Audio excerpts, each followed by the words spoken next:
Hi guys, welcome to another episode of AmeriCooking. Today we are visiting a Boulder landmark, Nick-N-Willy's Pizza.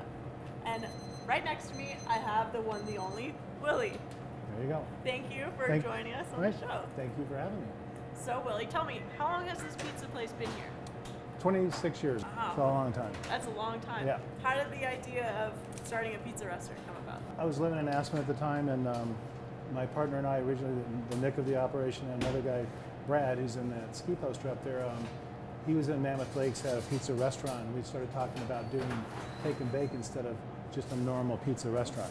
We both had worked at five-star restaurants, and we just wanted to do something fun and simple. Nobody even heard of take and bake when we started, and now everybody has it. It's still not this. They don't get involved with making everything fresh every day. You know, this is the good stuff. And the convenience of picking up a pizza and taking it home and baking it makes the customer the last step in a great process.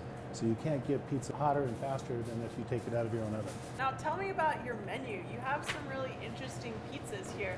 How did you come up with these pizzas? We decided let's start doing something more fun and do something more creative. Like the Hard Rock Burn, which is a Mexican option, I couldn't find any good Mexican food in Boulder, so I just said I'm going to make up a pizza that I like. My partner kind of came up with a Thai pie. He was making Thai chicken dinner for his family. He goes, this would be good on a pizza. We went to Seattle, we made a pizza with fresh salmon and cream cheese and capers, and that was unique to them. And went to New Orleans and we did andouille sausage and crawfish and fontina cheese, and just, you know, so it can be localized. And that's what's fun about pizza. You can do whatever you want. I'm going to go ahead and try your the mountain goat. Okay. So let's see how that's made. Okay. Start off with my homemade fresh dough that I do every day. Because I use a dry active yeast, the dough wants to rise and fall all the time. So the first thing I want to do is get the air out of it. Okay, once I've done that, I'm going to make sure I get the air out of the edges. For the first 7 years, we did it with rolling pins. And then we got so busy that it was becoming too slow. This is a docker. It just helps, again, take some of the air bubbles, keeps the air bubbles out while you're cooking. This is to get the excess flour off, and then we're just going to throw it. Just throw it a few times to get it to the right size. Then we place it on this parchment paper.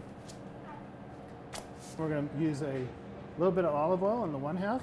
The other half, we're going to use my zesty creamy garlic sauce, which we make from scratch. Combination of cream cheese, a little ranch, and fresh garlic. When I have a full crew, we can make a pizza about every 2 or 3 minutes. I invented this thing, which we call the wallinator, because when you build a pizza, you have to make sure there's a nice wall around the outside edge. So I invented these, and that really sped up production over here with the staff. Next, I'm going to take some of my fresh grated paleo mozzarella out of New York. Cheese is a big deal. You put the best stuff into a pizza, it's going to be the best pizza. And then we're going to mold it down a little bit so it's nice and tight. A little fresh garlic, some fresh chopped spinach. This side is going to have some fresh sliced mushroom, my own marinated sun-dried tomatoes. This side then is going to get some feta. A lot of people like to order half and halves because they have different tastes. This side is also going to have a little chopped green onion. Normally this pizza would have smoked chicken, but they've opted for a veggie combination, so it's really easy for me to accommodate all those needs. An applewood smoked goat cheese, which I buy from a local dairy here. A little bit more mozzarella in the top, just so the sun-dried tomatoes and spinach don't get burned. And lastly, I put a little bit of oregano. Take a piece of shrink wrap. Once that tightens up, and there's your pizza. We also prepare slices of all these combinations. You can add any toppings you want, over thousands of choices. Thank you very much, Willie. All right, thanks for coming in. Next time. Hopefully that gives them some ideas in China to do something fun with pizza. I think Pizza and chicken, it's good. All right, thanks for coming. Bye, guys. All right, bye.